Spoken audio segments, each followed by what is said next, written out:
அருமையான தேவ ஜனமே, ஹல்லேலூயா. இன்னொரு காரியத்தை இந்த இடத்துல சொல்ல விரும்புகிறேன். அந்த வசனம் சொல்கிறது,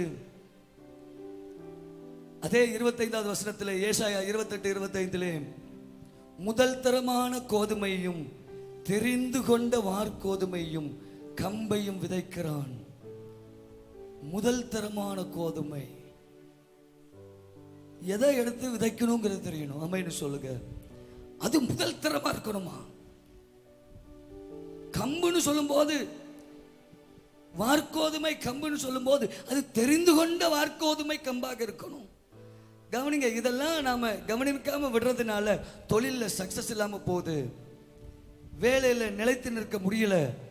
எனக்கு அருமையான தேவஜனமே, முதல் தரமான பெஸ்ட் அதைத்தான் வேதம் சொல்கிறது. விதை தானியம் தெரிந்து கொண்ட என்று சொல்லும் போது, முதல் தரமான என்று சொல்லும் போது விதை தானியம். யோசேப்பு ஜனங்களுக்கு வெறும் ஆகாரத்திற்கான தானியத்தை மாத்திரம் அவன் கொடுக்கவில்லை, விதை தானியத்தையும் ஜனங்களுக்கு கொடுத்து அனுப்பினான். அதான் யோசேப்புக்கு உள்ள ஆசீர்வாதம். ஆமென்னு சொல்லுங்க. அவனை எகிப்தின் அதிபதியாக கர்த்தர் உயர்த்தி வைத்திருந்த போது எல்லாருடைய பஞ்சத்தையும் நீக்குகிறவனாக இருந்தான். எல்லா ஜனங்களுக்கும் தானியத்தை கொடுத்து திருப்திப்படுத்தினான். ஆனா எல்லாவற்றுக்கும் மேலா விதை தானியத்தை கொடுத்தான். நீங்க போய் உங்க இடத்துல விதைச்சி நீங்க விவசாயம் பண்ணி வாழ்ந்துக்கோங்க.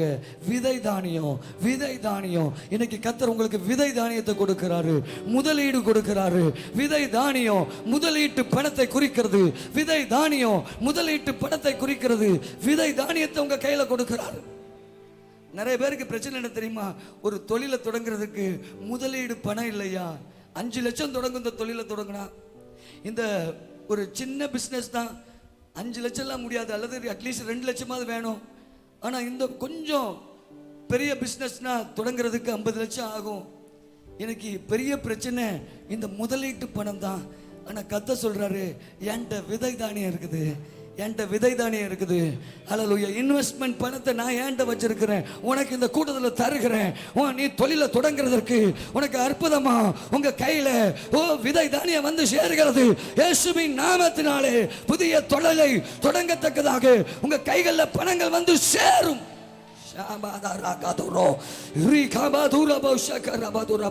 என் தேவன் கட்டுகளை உடைத்து உங்களை இப்பொழுது ஆசீர்வதிக்கிறதை நான் பார்க்கிறேன். ஓ ஜீசஸ். எனக்கு அருமையான தேவஜனமே, நிச்சயமாகவே முடிவுண்டு, உன் நம்பிக்கை வீண் போகாது. பக்கத்தில் கைப்பிடிச்சு சொல்லுங்க, நிச்சயமாகவே முடிவுண்டு, உன் நம்பிக்கை வீண் போகாது.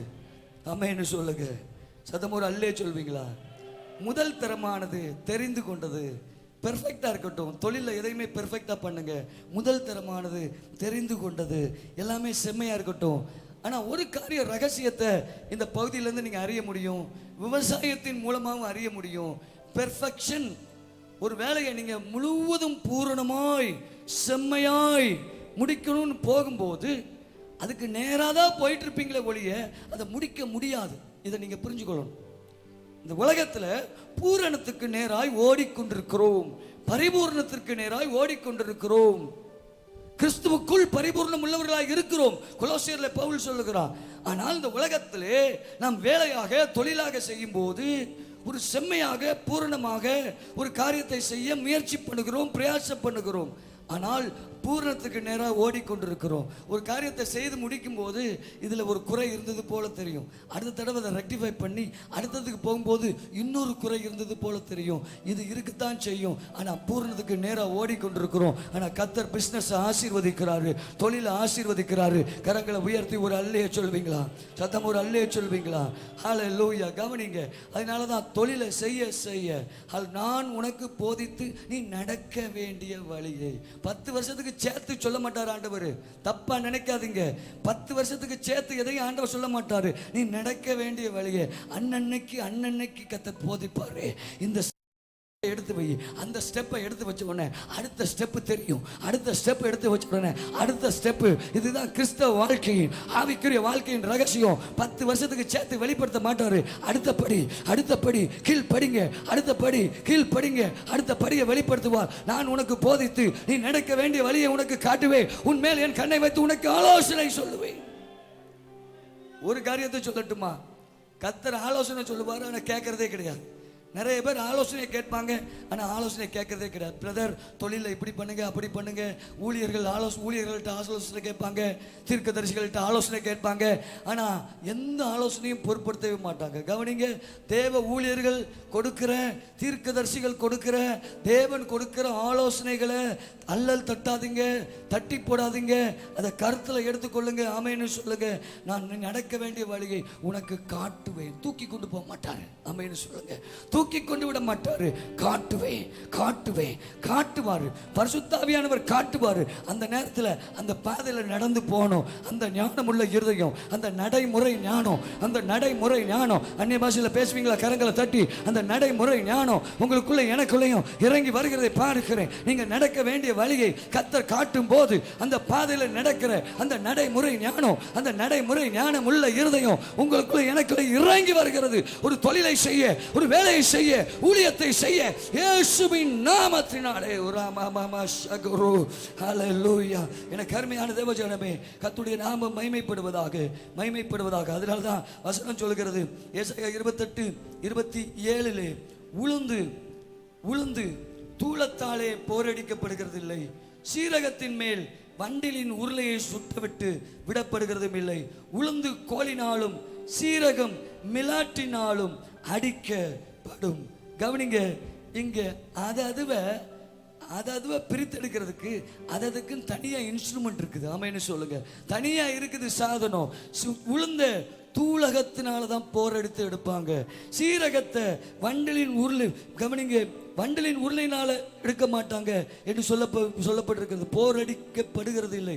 உளுந்தை தூளகத்தாலே போரடிக்கிறது இல்லை, சீரகத்தை வண்டலின் உருளையினாலே அங்கே சுற்ற விடப்படுவதும் இல்லை. உளுந்து கோலினாலும் சீரகம் மிலாட்டினாலும் அடிக்கப்படும். கவனிங்க, தொழில்ல நுணுக்கமா செய்ய வேண்டிய காரியங்களை கர்த்தர் நமக்கு வெளிப்படுத்துறாரு. நம்ம வேலையில தொழில்கள்ல அது சீரகம் அப்படின்னா அதை ஹேண்டில் பண்றது ரொம்ப கவனமா. ஆமென்னு சொல்லுங்க. சீரகமா அல்லது அது உளுந்தா? எனக்கு கருமையான தேவஜனமே, அது எப்படிப்பட்ட வேலை, அதற்கு ஏற்ற மாதிரி ஒரு ப்ரெஷர் கொடுக்கணும். அதற்கு ஏற்ற மாதிரி உங்க தொழில பல விதமான வேலைகள் இருக்கிறது. உங்க தொழில் பல விதமான வேலைகள் நிறைந்த இடங்களை கொண்டது. அந்தந்த வேலைகளுக்கு ஏற்றார் போல் சீரகமா, அதுக்கு ஏற்ற ப்ரெஷர், அதை கொண்டு போய் வண்டியில் கொண்டு போய் மேலே ஏற்றுனீங்கன்னா ஒன்றும் இல்லாமல் போயிடும். நிறைய பிஸ்னஸில் லாஸ் ஆகிறது இதனால தான். சின்ன ஆஃபீஸில் கொண்டு போய் பெரிய பீரங்கி வண்டியை கொண்டு வந்துடுறது உள்ள, அங்கே இருக்கிறவங்களாம் ஓடி போயிடுவான். சதமூர் அல்லே சொல்லுங்க. ஆஃபீஸில் மனுஷர்கள் வேலை பார்க்குற இடம், அதெல்லாம் ரொம்ப ஹேண்டில் டீலிங்கு ரொம்ப கரெக்டாக இருக்கணும், நைஸாக இருக்கணும். கோழினாலே, அமைன்னு சொல்லுங்க, கோழினாலே அங்கே போய் ரொம்ப ப்ரெஷர் கொடுக்கக்கூடாது.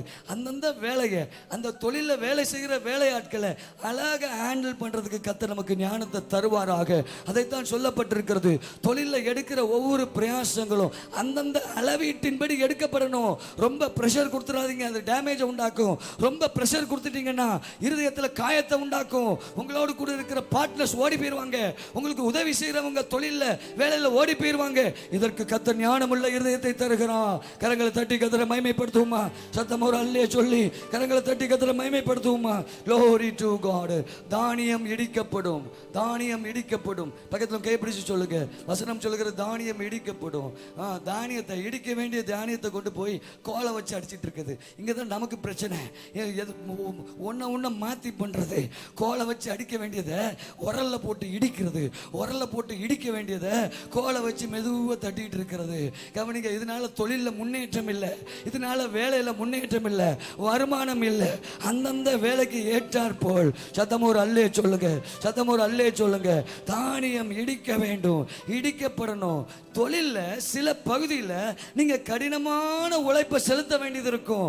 இடிக்கணும், இரவும் பகலும் போய் இடிக்கணும், விழித்திருந்து ஜெபித்து இடிக்கணும். ஆமென் சொல்லுங்க. உழைத்து உங்களுடைய செயல்பாடுகளை ஊற்றி சதமோர் அல்லே சொல்லுங்க, சதமோர் அல்லே சொல்லுங்க.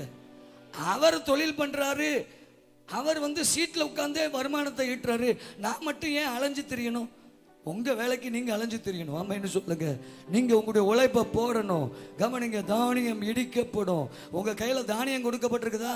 இடிங்க. தானியம் போல தொழிலை கொடுத்திருக்கிறாரா? இடிங்க. சீரகம் போல தொழிலை கொடுத்திருக்கிறாரா? கோலால் அடிங்க.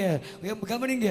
ஹல்லேலூயா. அதே போல் சீரகத்தை போல, அதே போல் அங்கே உளுந்தை போல தொழிலை கத்தர் கொடுத்திருக்கிறாரா, அதற்கு ஏற்றபடி செய்யுங்க. சிறு தொழிலா பெரு தொழிலா பெரிய தொழிலா, அதற்கு ஏற்றபடி செய்யுங்க. ஞானமுள்ள இருதயம், ஞானமுள்ள இருதயம், சாலமோனுக்கு கொடுத்த ஞானமுள்ள இருதயம் ஒவ்வொரு வேலைகளையும் அதினதின் காலத்திலே நேர்த்தியாய் தேவ ஞானத்தோடு செய்கிற கிருபைகளை இன்றைக்கு கத்தர் இந்த கூட்டத்தில் பொழிந்தருள பண்ணி கொண்டிருக்கிறான். கரங்களை தட்டி கத்தரை மகிமைப்படுத்துங்க. தேவ வல்லமை இயேசுவின் நாமத்தில் இறங்கி வருவதாக. கருமையான தேவஜனமே, கடைசியா ஒரு காரியத்தை சொல்லி முடிக்கிறேன். கடைசி வசனம் ஏசாயா 28:29. இதுவும் சேனைகளுடைய கர்த்தராலே உண்டாகிறது. அவர் ஆலோசனையில் ஆச்சரியமானவர், செயலில் மகத்துவம் உள்ளவர். உங்க தொழில என்ன கர்த்தர் சொல்றாருன்னு கவனித்து கேளுங்க. என்ன ஆலோசனைகள் ஆச்சரியமானவர். ஆச்சரியமான ஆலோசனைகளை நீங்க செய்யற தொழில கர்த்தர் கொடுக்கிறாரு. ஆச்சரியமான ஆலோசனைகளை உங்க பிசினஸ்ல கொடுக்கிறாரு. ஆச்சரியமான ஆலோசனைகளை உங்க வேலைகள்ல கொடுக்கிறாரு. கையின் பிரயாசங்கள்ல கொடுக்கிறாரு. சின்ன தொழிலோ பெரிய தொழிலோ, சின்ன வேலையோ பெரிய வேலையோ, ஆச்சரியமான ஆலோசனைகள் இன்று உங்கள் வாழ்க்கையில உண்டாகிறது. இன்று உங்க தொழில உண்டாகிறது ஆச்சரியமான ஆலோசனைகள். கர்த்தரை விசுவாசிங்க, உங்க தொழில் வளர்ச்சி அடையும். கர்த்தரை விசுவாசிங்க, கடன் பிரச்சனையிலிருந்து வெளியே வந்துருவீங்க. கடன் பிரச்சனையோட நீங்க வந்திருக்கலாம். அடுத்த தொழிலை நான் எப்படி செய்ய போகிறேன், தொழிலை செய்யறதற்கே என் இடங்களை மீட்கிறதுக்கு முடியலையே, கடன்ல மாட்டி இருக்கிறேன். 20 லட்சம் கடன், 60 லட்சம் கடன், 1.5 கோடி 2.5 கோடி. அளவு எவ்வளவு பெருசாக இருந்தாலும் பரவாயில்லை, அளவு எவ்வளவு பெரிதாக இருந்தாலும் பரவாயில்லை. என் தேவன் சொல்லுகிற வார்த்தை உபாகமம் 28:12, நீயோ கடன் கொடுப்பாய், கடன் வாங்காதிருப்பாய். நீயோ அநேக ஜாதிகளுக்கு கடன் கொடுப்பாய், கடன் வாங்காதிருப்பாய். கரங்களை தட்ட மாட்டீங்களா? நீயோ கடன் கொடுப்பாய். இயேசுவின் நாமத்தில் இந்த பலிபீடத்தில் என்று சொல்கிறேன், நீயோ கடன் கொடுப்பாய், கடன் வாங்காதிருப்பாய். உன் தொழில்ல நீ கடன் கொடுப்பாய், கடன் வாங்காதிருப்பாய். இயேசுவின் நாமத்தில் கடன் பிரச்சனையில் உள்ளவர்களுக்கு வெளியே தப்பி வர்றதற்கு புது வழிகளை கர்த்தர் திறக்கிறார். புதுமையான விதத்துல கர்த்தர் உதவிகளை கட்டளையிடுகிறாரு. ஆமென்னு சொல்வீங்களா?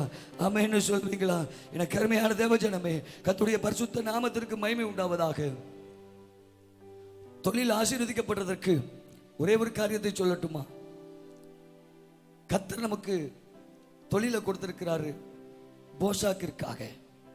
ஆனா அந்த தொழில கர்த்தருக்குன்னு கொடுக்கணும்னு சொல்லி வேதம் சொல்கிறது.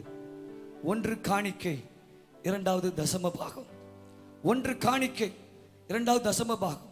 காணிக்கை வேறு, தசம பாகம் வேறு. தசம பாகம் என்பது 10ல் 1 பங்கு. 100 ரூபாயில 10 ரூபாய் கர்த்தருக்குரியது. உங்க தொழில வர்ற வருமானத்துல 10ல் 1 நீங்கள் செல்கிற சபைக்கோ ஆலயத்திற்கோ நீங்கள் செலுத்த வேண்டும். அது கர்த்தருடைய பிரமாணம். மீகாவின் புஸ்தகத்தில் கர்த்தர் சொல்லுகிறார். அதே போல் காணிக்கை வேறு. தசம பாகத்திலிருந்து காணிக்கை போடக்கூடாது. காணிக்கை வேறு, தசம பாகம் வேறு. இதுல உண்மையாய் இருக்க கர்த்தர் விரும்புகிறார். ஆமென்னு சொல்லுங்க. தொழில் ஆசீர்வதிக்கப்பட, உங்க பொருளாதாரம் ஆசீர்வதிக்கப்பட கர்த்தருக்கு கொடுக்கிறதுல உண்மையா இருங்க. கர்த்தருடைய பணத்தை, தசம பாகத்தை திருடாதீங்க. கர்த்தருடைய காணிக்கையை திருடாதீங்க. ஏனென்றா பொத்தலான பையில போடுறது போல உங்க தொழிலை நான் ஆக்குனதற்கு காரணம், நீங்க தசம பாகத்தில் என்ன வஞ்சித்துட்டீங்க. என் குடும்பத்துக்கே வழி இல்லை, நான் உமக்கு எப்படி கொடுக்கறதுன்னு சொல்லி என்ன நீங்க வஞ்சித்துட்டீங்க. என்னுடைய ஆலயம் தரைமட்டமாக கிடக்கும் போது நீங்க நல்ல மச்சுப்பாவுன்னு கட்டின வீட்டில் வசமா இருக்கிறீங்க. என்ன நினைக்கலன்னு சொல்லி உங்க பையன் நான் பொத்தலான பையா மாற்றுறேன்னு சொல்லி அங்கே கர்த்தர் சொல்லுகிறத பார்க்கிறோம். யோவேல் தீர்க்கதரிசியின் புஸ்தகத்திலும், மீகாவின் புஸ்தகத்திலும், மீகா தீர்க்கதரிசியின் புஸ்தகத்திலும், ஆகாய் தீர்க்கதரிசியின் புத்தகத்திலும் கர்த்தர் இதை தான் செய்கிறார், சொல்லுகிறார். என கருமையான தேவஜனமே, ஆகாய் 2:5, ஹல்லேலூயா, என் ஆவியானவரும் உங்கள் நடுவிலே நிலை கொண்டிருப்பார், பயப்படாதேயுங்கள். கர்த்தருக்கு கொடுக்கறதுல உண்மையாக இருங்க. மனதில் நிர்ணயிக்கிறத கொடுங்க, மாற்றாதீங்க. மனதில் என்ன நிர்ணயிக்கிறீங்களோ, இவ்வளவு காணிக்க கொடுக்கிறேன்னு சொல்லி ஒரு இடத்துக்கு நிர்ணயிக்கிறேன்னு வச்சுக்கோங்க. ஒரு ஊழியத்திற்கு இவ்வளவு காணிக்க கொடுக்க போறேன், ஒரு உதாரணத்திற்கு சொல்லுகிறேன், கவனிகள். ஒரு 1000 ரூபாய் ஒரு ஊழியத்திற்கு காணிக்கை கொடுக்கிறேன் என்று உங்கள் மனதிலே நினைக்கிறீர்கள். கர்த்தர் அதை உடனே ரெக்கார்ட் பண்ணிடுவார். பின்பு இடத்துக்கு வந்த பிறகோ 2 நாள் கழிச்சோ அந்த தொகையை மாற்றி 500 ரூபாய் நான் கொடுக்கிறேன்னு சொல்வீங்கன்னா அது ஒரு பெரிய பாவமாக தேவனுடைய பார்வையில் வந்து விடுகிறது. இந்த பாவத்தில் தான் மாட்டினவர்கள் அனனியா சப்பீராள். சொத்தை விட்டு எல்லாரும் அப்போஸ்தலருடைய பாதத்தில் கொண்டு வந்து வைத்தாங்க. ஆனா அது தேவன் கட்டளையிடலை, தேவன் கட்டளையிடவில்லை. எல்லாரும் அவர்கள் உள்ளத்துல சந்தோஷமாய் உற்சாகமாய் தேவனுக்கென்று அவர்கள் அப்படி கொடுத்தார்கள். ஆனா வீட்டிலே நிலத்தை எவ்வளவு கொடுத்தார்கள் என்பதிலே தேவன் கவனம் செலுத்தவில்லை. வீட்டிலே இருந்து அவர்கள் விற்று இவ்வளவு ஆலயத்திற்கு கொடுக்க வேண்டும் என்று புருஷனும் மனைவியும் மனதிலே நிர்ணயம் பண்ணினார்கள். நிர்ணயம் பண்ணிவிட்டு ஆலயத்துக்கு வர்ற வழியிலேயே அந்த தீர்மானத்தை மாற்றிக்கொண்டார்கள். சரீர நியாய தீர்ப்பு சபையிலே நடந்தது. கவனிங்கள், இதுதான் இது பிரமாணம், அடிப்படை பிரமாணம். மனதில் அவனவன் மனதிலே நியமித்தபடியே உற்சாகத்தோடு கொடுக்கவன், கட்டாயமாயும் அல்ல. அமௌண்ட் அல்ல, இருதயத்தை பார்க்கிறார். என்ன இருதயத்தோடு நாம கர்த்தருக்கு கொடுக்கிறோன்னு. வலது கரத்தை உயர்த்தி ஒரு அல்லே சொல்லுவோம், வலது கரத்தை உயர்த்தி ஒரு அல்லே சொல்லுமா. இன்னைக்கு ஒரு தீர்மானம் எடுப்போம். கர்த்தருக்கு கொடுக்கறதுல ரொம்ப வீக்காக இருப்பீங்கன்னா கர்த்தருக்கு கொடுக்கறதுக்கு முன்னால் வாங்க. மிஷினரி ஊழியங்களுக்கு கொடுங்க, ஏழைகளுக்கு கொடுங்க, அனாதைகளுக்கு கொடுங்க, முதியோர்களுக்கு கொடுங்க, கைவிடப்பட்டவர்களுக்கு கொடுங்க. ஊழியங்களை தாங்குங்க. பல வகையான ஊழியங்கள் சபைகளில் இருக்கிறது, தாங்குங்க. உங்களுடைய பங்கு ஊழியத்திற்கு செல்லட்டும். ஒரு காரியத்தை நான் சொல்லட்டுமா? எனக்கு அருமையான தேவஜனமே, ஜார்ஜ் வாஷிங்டன் கேர்வேர் என்று சொல்லக்கூடிய ஜார்ஜ் வாஷிங்டன் கேர்வேர் என்று சொல்லக்கூடியவர் ஒரு பெரிய தொழிலை அதிபராக இருக்கிறார். அவர் எப்படி அவர் தொழில் ஆசீர்வதிக்கப்பட்டது என்று அவர் சொல்லும்போது சொல்லுகிறார், நான் விடியற்காலமே 4 மணிக்கு எழும்பி விடுவேன் என்று சொல்லுகிறார். அது குளிர்காலமோ அது வெயில் காலமோ, நான் விடியற்காலமே 4 மணிக்கு எழும்பி விடுவேன். பின்பு என்னுடைய விருப்பத்திற்கு ஏற்றாற்போல் காடுகளிலே போய் நான் சில விதைகளையும் மண் ஆய்வுகளையும் செய்வது உண்டு. ஆகவே அந்த இடங்களில் போய் முதலாவது நான் ஜெபித்து அங்கே உள்ள விதைகளை பொறுக்கி மண் ஆய்வுகளெல்லாம் செய்து பல காரியங்களை செய்வேன் என்று சொல்லுகிறார். இதை ஒரு நாள் இந்த காலையில எழும்பி ஜெபித்து வேதத்தை நான் தியானிக்காவிட்டால் எனக்கு தோல்வி என்று சொல்லுகிறார். ஒரு நாளிலே ஆண்டவர் அவரிடத்தில் கேட்டாராம், உனக்கு வேண்டியதை என்னிடத்தில் கேள், நீ உனக்கு என்ன வேணும்னு விரும்புகிறேன் சொல்லி தேவன் கேட்டபோது அவர் கேட்டாராம், இந்த முழு உலகமும் அண்ட சராசாரமும் எதினால் உண்டாயிருக்கிறது, எப்படி உண்டாயிருக்கிறது என்று கேட்டாலாம். அப்பொழுது ஆண்டவர் சொன்னாராம், இது உனக்கு மிஞ்சின காரியம், இது மிஞ்சினது, உன் மூளை அறிவுக்குள்ளேயே எட்டாத ஒன்றை கேட்கிற, வேற இன்னொன்றை கேடு என்று சொன்னாராம். அதே போல் அவர் யோசித்து விட்டு, ஆண்டவரே நான் இன்னொன்றை கேட்கிறேன் என்று சொல்லி அவர் இன்னொரு காரியத்தை அங்கே கேட்டாராம். அது என்ன என்றால், தேவனே மனிதன் எப்படிப்பட்டவன், அவன் எதனால் சிருஷ்டிக்கப்பட்டிருக்கிறான், மனிதனை பற்றி சொல்லும் என்று சொல்லி கேட்டானாம். அப்பொழுது அவர் சொன்னாராம், உனக்கு உரியதை கேள் என்று தேவன் சொன்னாராம். நீ மொத்தமா மனுக்குலத்தை பற்றி பேசிட்டு இருக்கிற, இப்ப இதெல்லாம் பிரயோஜனப்படாது. இப்ப நான் உன்னை ஆசீர்வதிக்க வந்திருக்கிறேன். முழு அண்டசராசத்தை உனக்கு விளக்கி பிரயோஜனம் இல்லை, மனுஷனை விளக்கி உனக்கு பிரயோஜனம் இல்லை. உன்னை ஆசீர்வதிக்கிறதுக்கு நீ என்னிடத்துல சரியா கேள் என்று சொன்னாராம். அப்பொழுதுதான் ஆண்டவர் இடத்துல அவர் கேட்ட பொழுது அங்கே அவர் சொன்னாராம், நிலக்கடலை, அதாவது நிலக்கடலை பீனட் என்று சொல்லக்கூடிய இந்த நிலக்கடலை எதனால் உண்டாயிருக்கிறது என்று எனக்கு சொல்லும் ஆண்டவரேன்னு சொன்ன உடனே ஆண்டவர் அந்த ஞானத்தை அவருக்குள்ள வச்சார். ஆமா என்று சொல்லுங்க. இன்றைக்கும் அந்த நிலக்கடலை எடுத்து அதை 2 உடைச்சி அதை ஒட்டி பண்றதுல இன்னைக்கு 32 வகையான உணவு வகைகளை தயாரித்து இன்னைக்கு லீடிங் பிஸ்னஸாக இருக்கிறார். கரங்களை தட்டி கத்திர மகிமைப்படுத்துவோமா? அதே நிலக்கடலையை வைத்து, ஒரு நிலக்கடலை தான், ஒன்றை கேட்டார். தொழிலில் சின்னது, நம்ம மூளைக்கு உட்பட்ட நமக்கு உரியதை கேட்கணும். அவன் பண்ணுறான், இவன் பண்ணுறான், அவங்க தொழில் இவ்வளோ பெருசாக இருக்கணும், உங்களுக்குன்னு என்னென்னு கண்டுபிடிக்கணும். கத்தர் உங்களை குறித்து பேசிகிட்டே இருக்கிறாரு, உங்கள் தொழிலை குறித்து பேசுகிறாரு, உங்கள் வேலையை குறித்து பேசுகிறாரு. அவர் ஃபாரின் போயிட்டாரு, நான் ஃபாரின் போக முடியாது. நமக்கு இந்தியாவிலே ஒரு ஆப்பர்ச்சுனிட்டி இருக்கும். ஆமென் சொல்லுங்க. இந்தியாவிலேயே ஃபாரின்ல சம்பாதிக்கிறதை விட பெரிய சம்பாத்தியம் இருக்கும். சத்தம் ஒரு அல்லே சொல்லுங்க. கர்த்தரால கூடாத காரியம் ஒன்றும் இல்லை. சித்தம் எதுங்கிறத கண்டுபிடிக்கணும்.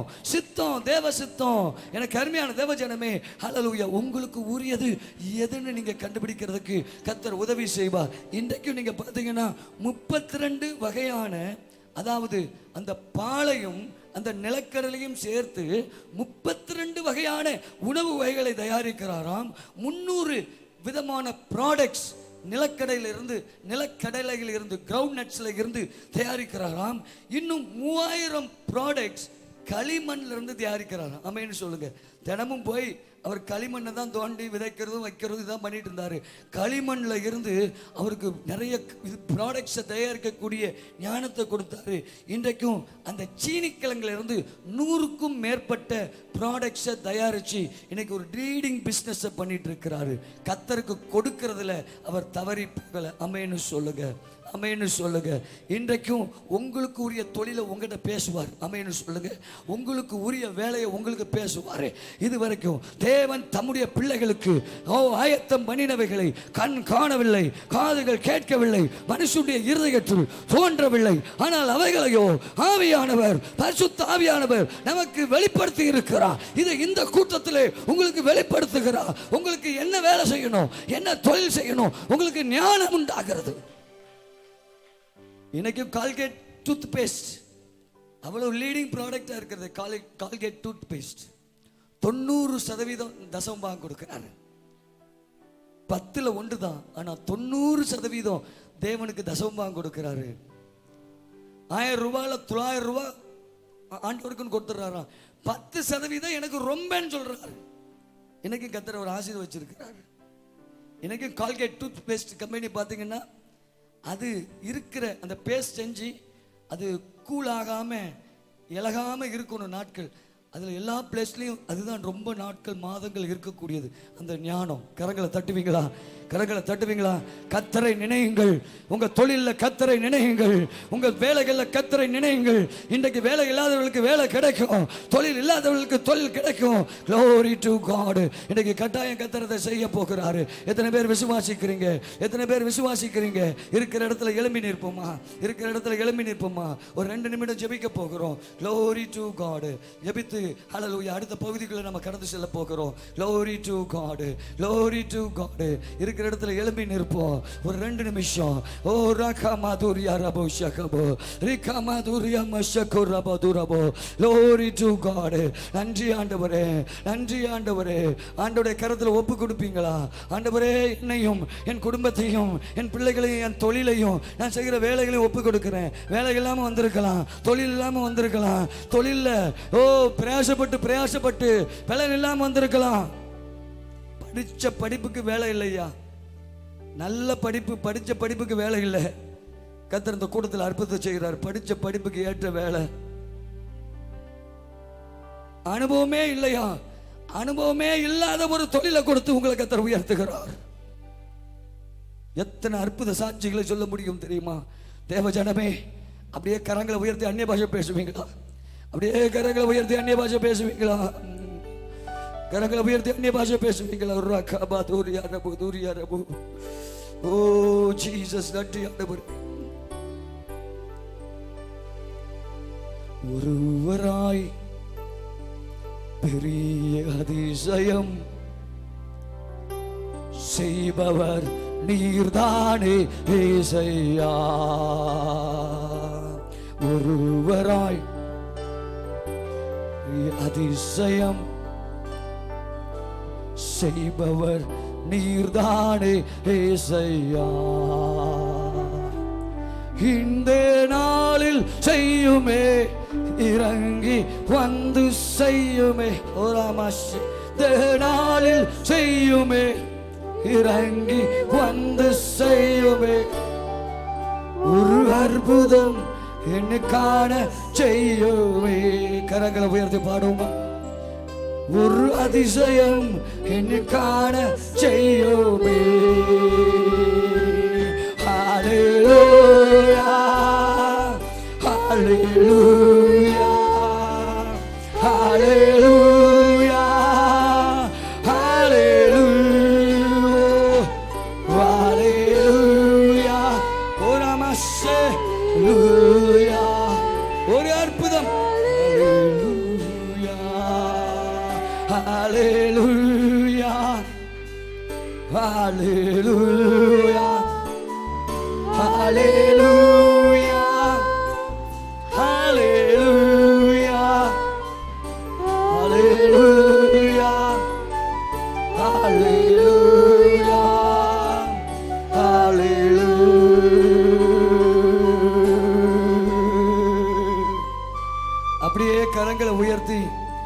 பாஷை பேசி, அப்படியே கரங்களை உயர்த்தி அந்நிய பாஷை பேசி, ஞானமுள்ள இருதயத்தை எனக்கு தாரும் ஆண்டவரே. தொழில் செய்ய, வேலை செய்ய, இதுவரைக்கும் இந்த கேட்ட சத்தியங்களின்படி ஞானமுள்ள இருதயத்தை தாங்கப்பா. ஏசாயா 28:23-29 சொல்லப்பட்ட வசனங்களின்படி ஒரு தொழிலை செய்கிற ஞானம் எனக்குள்ளே கடந்து வரட்டும். உசியா ராஜாவுக்கு இயந்திரங்களை செய்கிற தொழிற்சாலைகளை நீங்க கொடுத்தீங்களே, இயந்திரங்களை செய்கிற அளவிற்கு அவனை ஆசீர்வதித்தீங்களே. கப்பல் கட்டுகிற தொழிலை சாலமோன் ராஜாவுக்கு கொடுத்தீங்களே. அநேக பில்டிங் ப்ராஜெக்ட்ஸை செய்ய சாலமோன் ராஜாவை பலப்படுத்தினீங்களே. அநேக பட்டணங்களை தன் இஷ்டம் போல் கட்டினான் என்று சொல்லப்பட்டபடி அப்படிப்பட்ட ஆசீர்வாதங்கள் இறங்கி வரட்டும். பில்டிங் ப்ராஜெக்ட்ஸ், தொழிற்சாலைகளை தொடங்குகிற கிருபைகள் ஆண்டவரே, அதற்குள்ள முதலீட்டு பணங்கள், விதை தானியங்கள் கொடுக்கப்படுவதாக கரங்களை தட்டி அந்நிய பாஷைகளை நிறைந்து, ஓ இதோ அதிசயங்களை காணப்படுகிறேன் கர்த்தர் சொல்லுகிறார். ஓ இதுவரைக்கும் உன் இருதயத்தில் தோன்றி இராத ஒரு புதிய காரியத்தை தோண்ட பண்ணுகிறேன். இதோ நான் புதிய காரியத்தை செய்கிறேன், அது இப்பொழுதே தோன்றுகிறது. வனாந்திரத்தில் வழிகளையும் அவாந்திர வழியிலே ஆறுகளை நான் உண்டாக்குகிறேன் கர்த்தர் சொல்றாரு. புதிய எண்ணங்கள், புதிய விருப்பங்கள், புதிய வாஞ்சைகள் வருகிறது. ஓ வேலை செய்ய முடியாம சரீரத்தில் பலவீனம் இருக்குதா, அந்த பலவீனத்தை கட்டுகளை உடைக்கிறாரு. தொழில் செய்ய முடியாம இருக்கிற வியாதிகளை தடுத்து நிறுத்துகிற வியாதிகளை கர்த்தர் இப்பொழுது சுகப்படுத்துகிறார். கட்டுகளை இப்பொழுது உடைக்கிறார். இயேசுவே, எங்கள் மத்தியில் நீங்க அசைவாடுறதுக்கா நன்றி, நன்றி. துதிக்கான மகிமை ஆராதனை உமக்கு இயேசுவின் மூலம் பிதாவே, ஆமென்.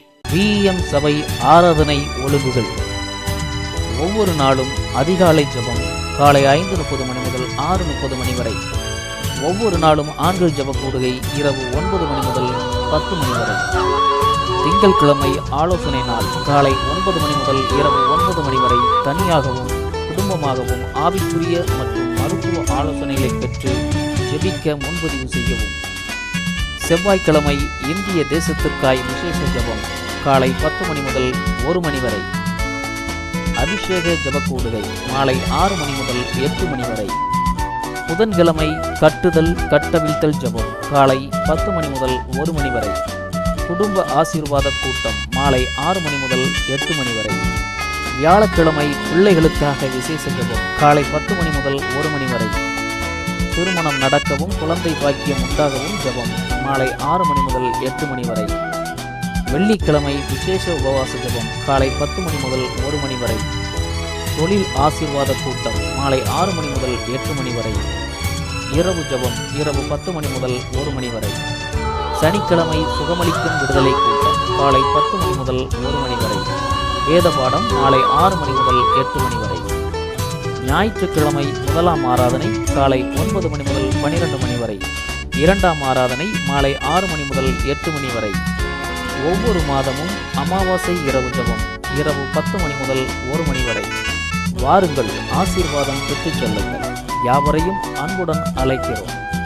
இடம் விஎம் சபை, மங்கள் மால், தரைத்தளம், வாட்டர் டேங்க் எதிரில், பாளையங்கோட்டை பிரதான சாலை, தூத்துக்குடி.